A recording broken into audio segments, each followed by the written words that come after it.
Hello, I'm recording this lecture in March 2022. And if you're listening, please be careful because in a few seconds you will be teleported to Alcedon, Spain, 30,000 years back into the past. You collapse on the ground near a rock cavern just as dusk falls. It's freezing and your knit sweater is not doing you any favor either, which is quite understandable given that I have transported you to the depths of the very last great ice age. When you look around, you notice a swarm of broad-shouldered, thick-set humans dressed in rough and fur cloaks. You pursue them as they enter the cavern. As you enter the cavern, you notice many primitive paintings on the walls. But before you have any opportunities to investigate them, your attention falls onto the sick-looking person lying on a strange parody of a bed. His eyes are closed as if he's asleep. His skin is pale and his breathing is weak. You want to help but do not know how. You do not have any of your modern medical devices, not even a stethoscope. And you cannot really understand the strange murmur of onlookers. Your new companions chant in guttural tones, occasionally raising their heads to gesture at the setting sun. Suddenly, seemingly out of nowhere, in the dim light of the fire, one of the younger females emerges from the darkness. She lets out a passionate howl, leaps up, approaches the man, pressing a foul-smelling paste into his mouth. He slowly stirs, opens his eyes, and smiles. Congrats, you have just witnessed one of the common medical procedures of our prehistoric ancestors. Well, I'm sure you have a lot of questions for your new friends, but before you catch a cold or something worse happens, let me take you back to 2022.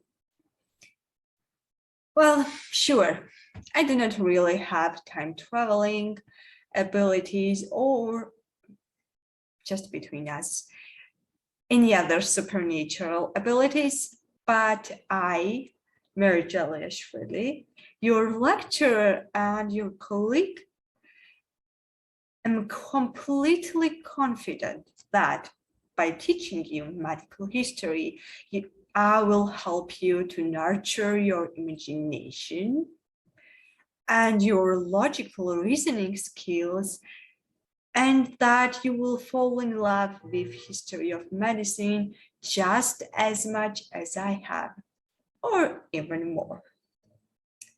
And that you will be able to recognize the significance of this subject, and that you will be able to use it to your own advantage.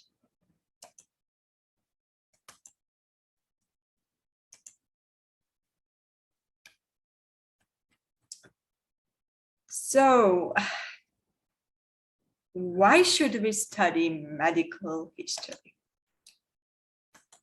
To be honest, I did consider starting this talk with some inspirational quotes or sayings from physicians and philosophy giants, but there are so many reasons for studying this field, which is essentially the heart of medicine, that I realized I do not need quotes or inspirational phrases from TED Talk.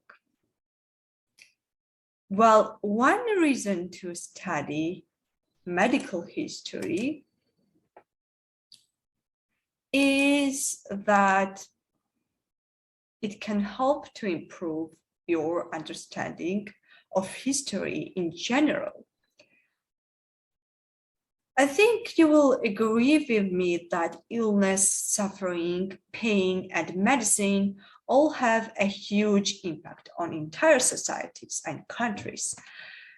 For example, can you argue that you will be able to decipher and fully grasp ancient Egyptian culture if you dismiss their medical procedures?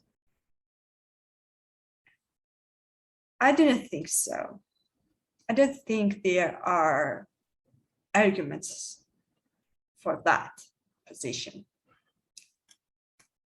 The other important thing about reasoning and why we should study medical history is that we have a very ironic situation. We live in the age of robotic doctors and miraculous treatments, but the meaning of disorder and its treatment is even more enigmatic to us than it was to our ancestors. And if we really want to be really good doctors, we must try to understand medicine itself, including its techniques, its organization, and its underlying ideas and concepts. And how do we go about doing so? Well, by studying the history of medicine. The complexity of modern medicine, its incredible wealth of seemingly unrelated details, is one of the primary obstacles to the medical understanding. This complexity has resulted in specialization, which has further increased the complexity. And there is no better way to bring some order and coherence into this oppressive mess of details than to study medical history. The fundamental ideas that dictate modern medical thinking and action start to stand out as the details are ordered historically, and the observer is eligible to apply them to modern picture. Medical history is practically the only discipline that introduces medicine as a whole.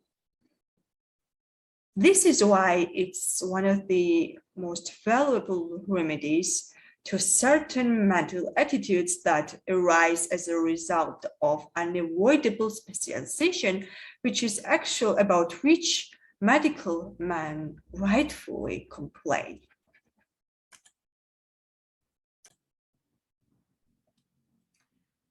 One of the silliest misconceptions about medical practice is that every good idea and useful technique was invented yesterday, and that most major healthcare problems are very close to being solved.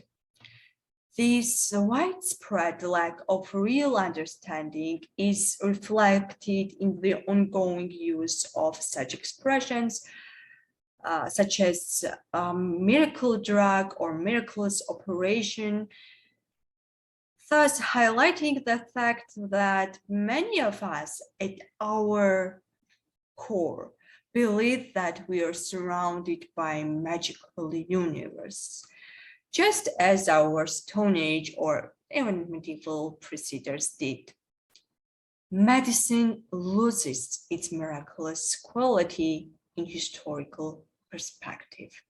It is still quite complex, it is still very fascinating, but it has evolved into more understandable phenomenon.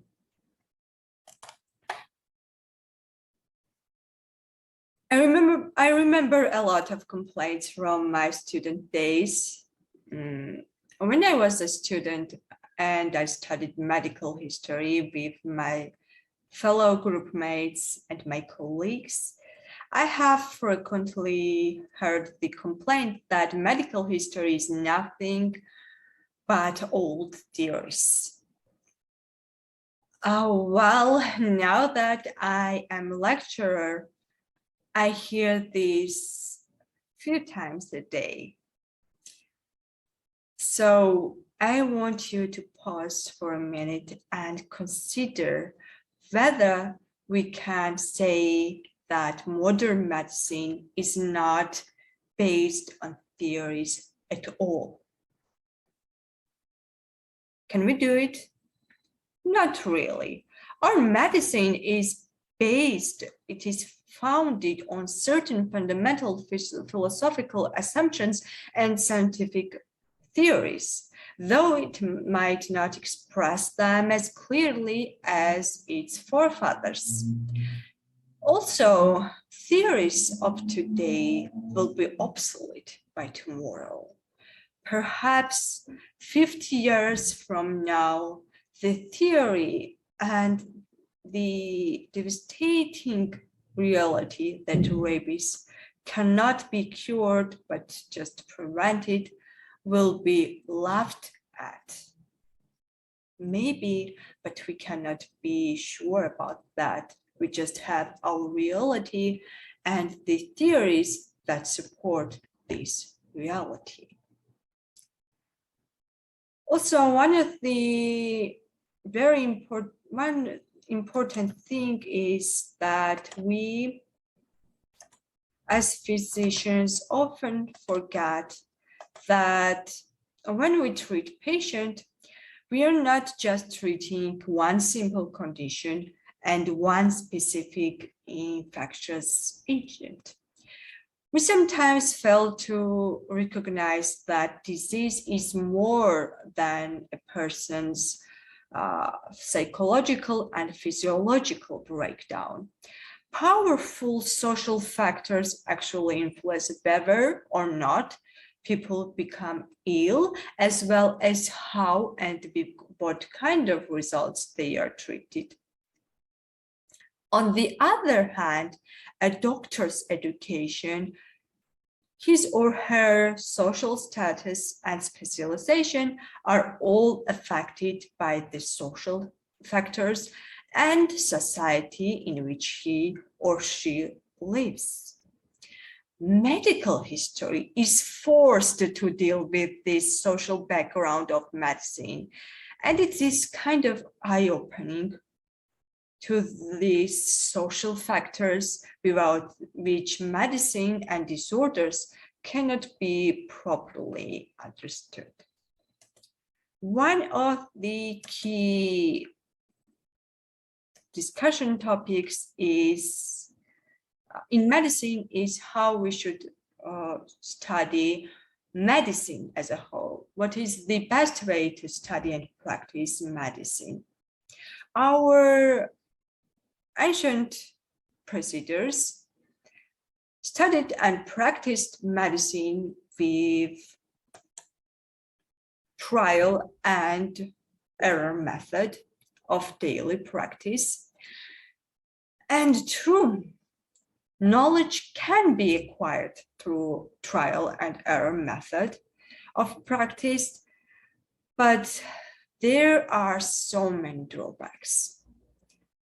First, it is dangerous, then it is time-consuming and also costly method of learning. So why not consider learning from our ancestors' mistakes and accomplishments? I think that's quite logical. What is also very fascinating about medical history is that it demonstrates how gadgets and drugs come and go, and that it is often a suggestion that produces a cure, and that what's useful today may be discarded or even laughed at tomorrow. And anyone who has witnessed how today's truth becomes tomorrow's error will be more independent and critical. We have talked so much about the reasons. Now we have to talk about resources for studying. And we have many nice modern resources for studying. The main one is that we have chosen for you is A Short History of Medicine. We also have two auxiliary ones. You can also use the recordings of our lectures and presentations that will be uploaded on your Moodle. And if there is some additional material which will be discussed by us, of course, that material will also be shared on your Moodle. When we start studying history of medicine, we discuss stages of the development of medical thinking. The first one we have kind of brushed at prehistoric stage, when we used this imaginative scenario. The next stage is primitive stage, in which it emerged from magic and religion into an empirical art, as seen among the Egyptians and Babylonians. We also have a stage in which the natural character of disease was recognized, after which we have a stage in which the structure and functions of the human bodies were worked out. After that, the next stage is a stage in which clinical and anatomical features of disorders were determined. We have a stage in which causes of disorders were studied. And then the next stage, modern stage, is the stage where we use this knowledge for the prevention of different disorders.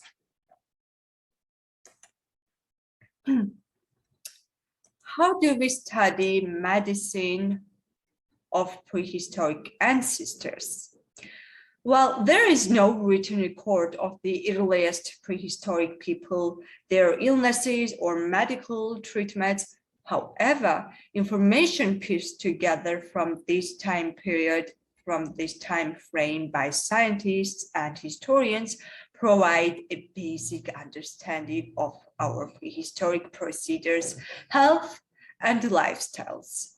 Many of the healing methods developed by people all over the world were more similar than it might be expected. Magic, religion, and experiments with plants as healing agents all played a key role in medical practices around the world. Let's take a look how prehistorians and paleopathologists of today learn about the health issues and medical beliefs of early people. The study of ancient people and their illnesses is known as paleopathology.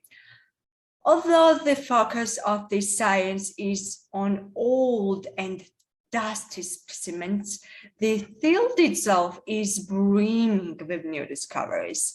Cutting-edge medical techniques and technologies are being used left and right on ancient skeletons and remains, and scientists are delving into the past not only for better understanding of the past itself, but for better understanding of current and emerging disorders. So what does the medical historian study? The main subject for study is teeth and bones, which are often fossilized, then also mummies and prehistoric works of art. Medical historians can also take into account of immunological behavior of infectious disorders, which gives some ideas of their age and origin. You might also be wondering, when did infectious agent came to be and how they appeared? Well, we're not sure how and when.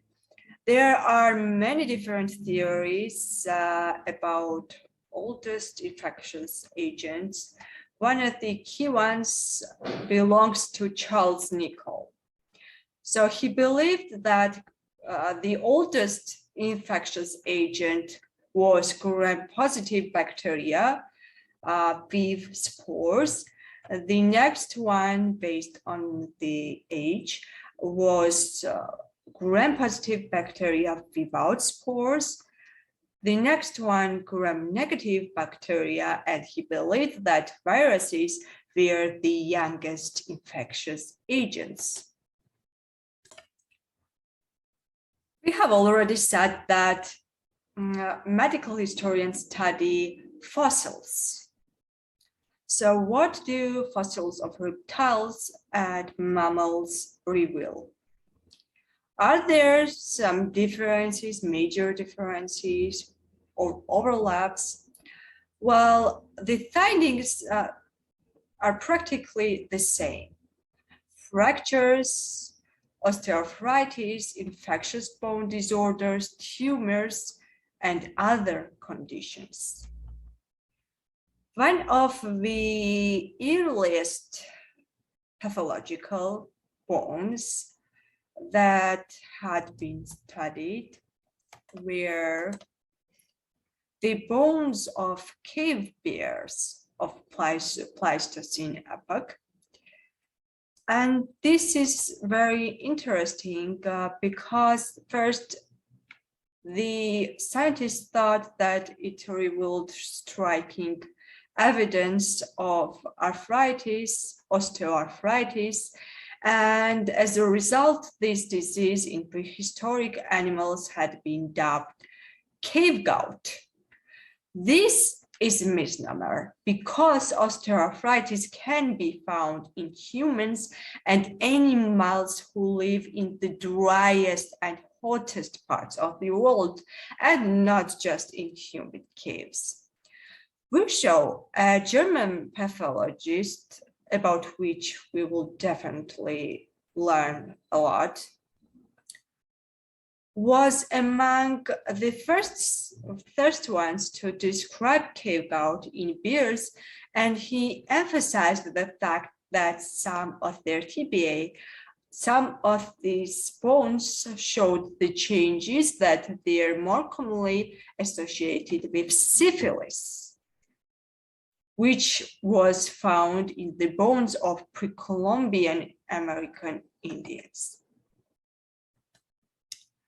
One other important study is Adolf Schultz's study in Malaysia.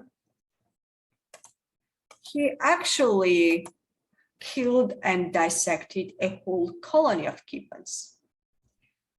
And what kind of disorders, what kind of findings were present in the bones of gibbons?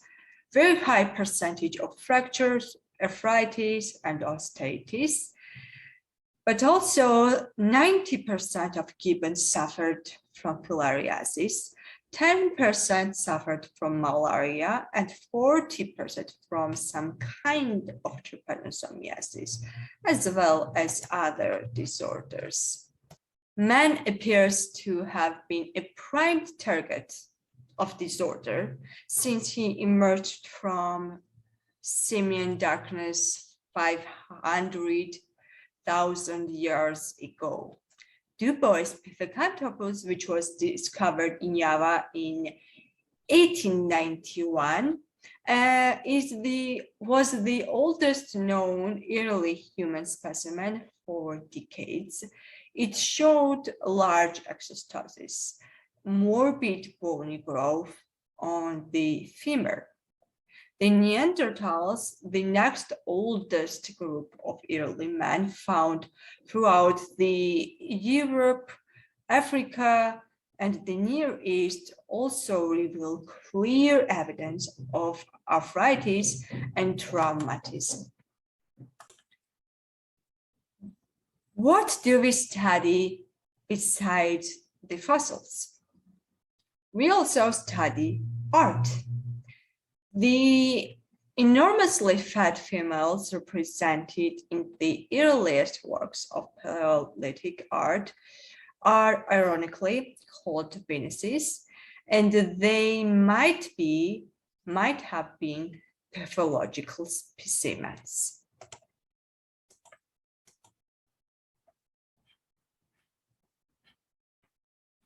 One of the richest resources for paleopathological studies is Egyptian remains, ancient Egyptian remains and skeletons.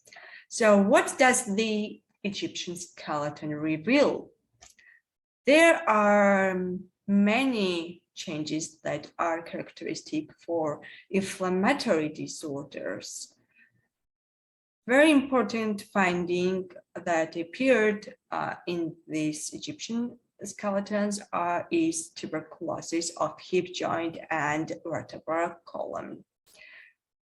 Also tumors, dwarfism, and this one is very important, osteoporosis, brittleness of the skull. Why is it important? Because it was very characteristic. It was very common in prehistoric and ancient Egypt. So what kind of disorders, what kind of changes cannot be found in these Egyptian skeletons? You cannot find any sign of syphilis or rickets. Mummies. What do the mummies reveal? They reveal a lot, and not only about ancient Egyptian culture, but also about their diet. For example, highly developed arteriosclerosis and also gallstones are quite telling about the food which the ancient Egyptians were eating. The another detail and finding is cavities. Pneumonia, pleurisy, appendicitis, and smallpox were also very common. And schistosomiasis was and is very common in Egypt. Let's move on from Egypt and talk about Peruvian Indians. Do we have different findings, something very special and extraordinary? Not really. The conditions and changes are quite similar to those found in Egyptian skeletons. So arthritis, sinusitis, bone tumors, osteoporosis, tuberculosis, and syphilitic changes that could not be found in Egyptian skeletons. Peruvian mummies, like Egyptian ones, show arteriosclerotic changes. Mummies of the basket makers, a prehistoric North American Indian culture, show signs of bronchopneumonia and silicosis, and those are considered nowadays, those are considered to be occupational disorders mainly.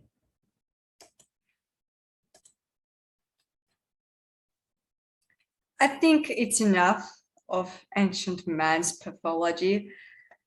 Let us now turn our attention to this man's medicine. The evidence in this case is more than scant. The term pillar medicine refers to ancient man's medicine. Many findings have been shown to be medically insignificant, creating additional obstacles to the better understanding.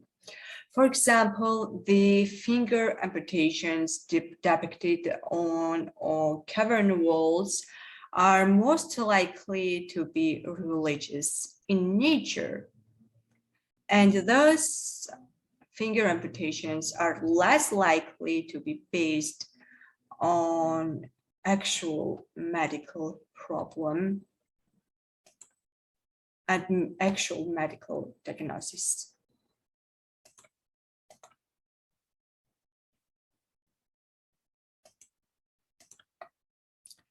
Trepanning is cutting or drilling holes in patients' skulls using flint tools.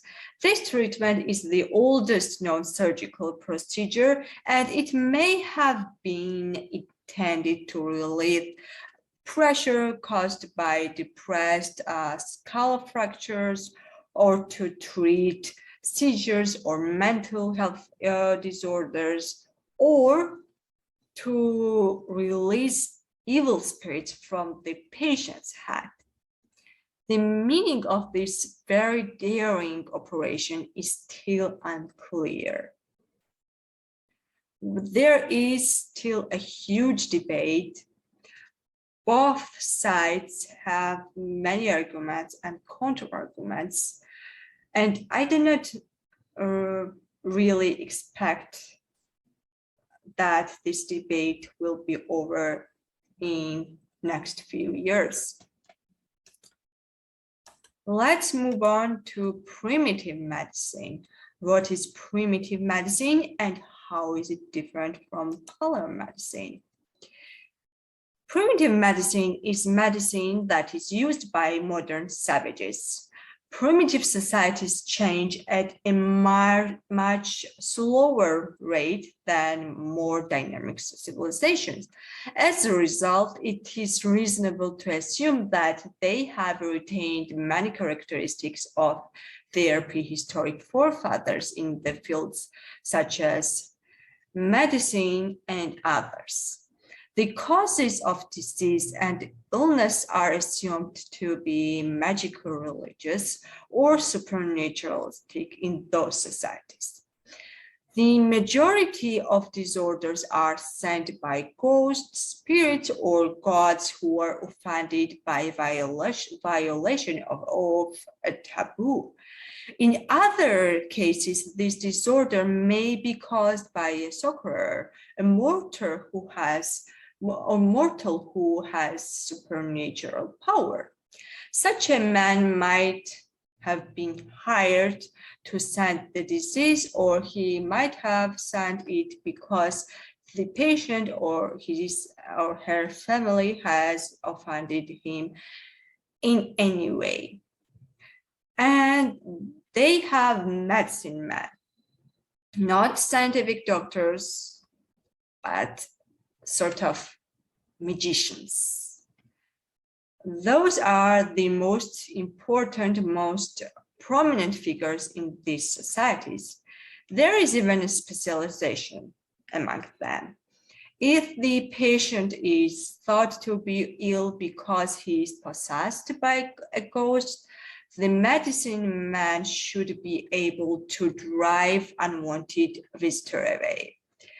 And the diagnostic techniques are also supernatural in the nature, such as gazing, bone throwing, or even trance. Anatomical knowledge is quite poor because they are not interested in human body in that sense. Healing methods, treatment. Treatment methods are also of supernatural supernaturalistic nature. The right copy, for example, is sucking out invisible disease producing foreign bodies. Also, driving out intruding spirits by noise, by beating the patient, and by bloodletting, haunting of the abducted soul of the patient, and so on and so on. While we're still dealing with supernatural characteristics and features, we cannot gloss over the fact that these primitive societies have their own primitive prophylaxis or prevention. Those prevention methods include amulets, ritual mutilations such as circumcision and the ritual painting of the body, and ritual scarification, which sometimes includes a real inoculation against smallpox or snake bite. Are surgeries carried out in primitive societies? They are being carried out, but they are out of supernatural, so they are out of supernatural rather than technical consideration.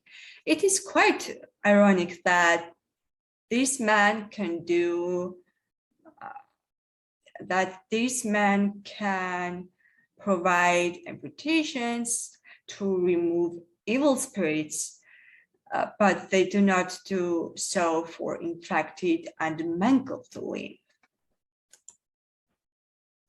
Primitive societies can be seen across the globe, even today, for example, in Australia and New Zealand.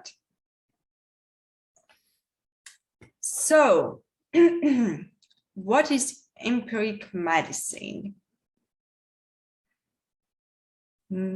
This includes medical treatment, which is based on experience of clinician,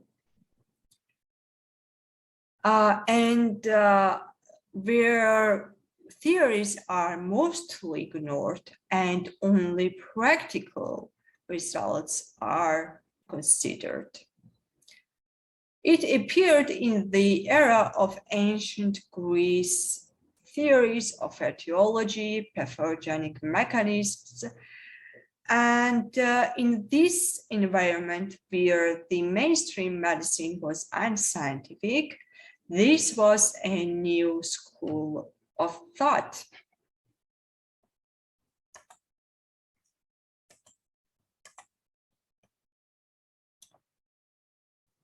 We have sort of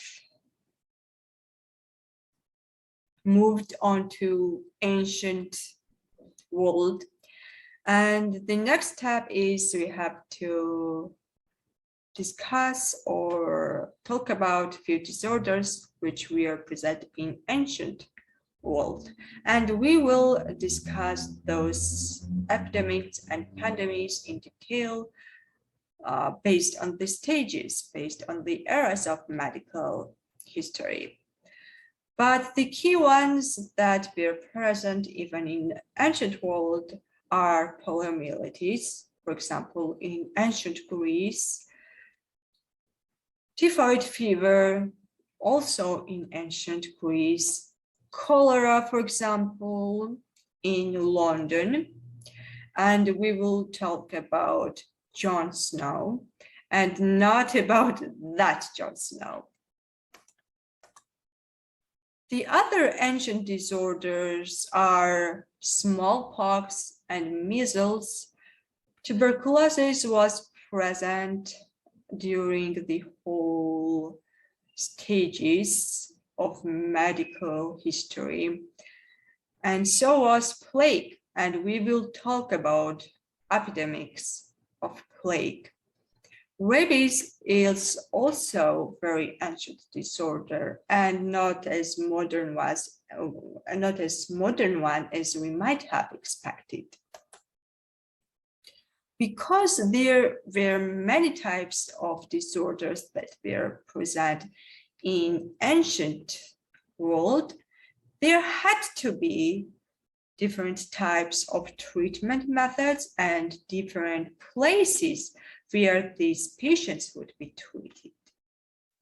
In ancient history, hospitals have been documented in Greece, Rome, and the Indian subcontinent. When we talk about ancient Greek hospitals, we talk about Asclepia. When we talk about ancient Rome, we talk about valetudinaria. And when we talk about India, we talk about Buddhist monastic hospitals.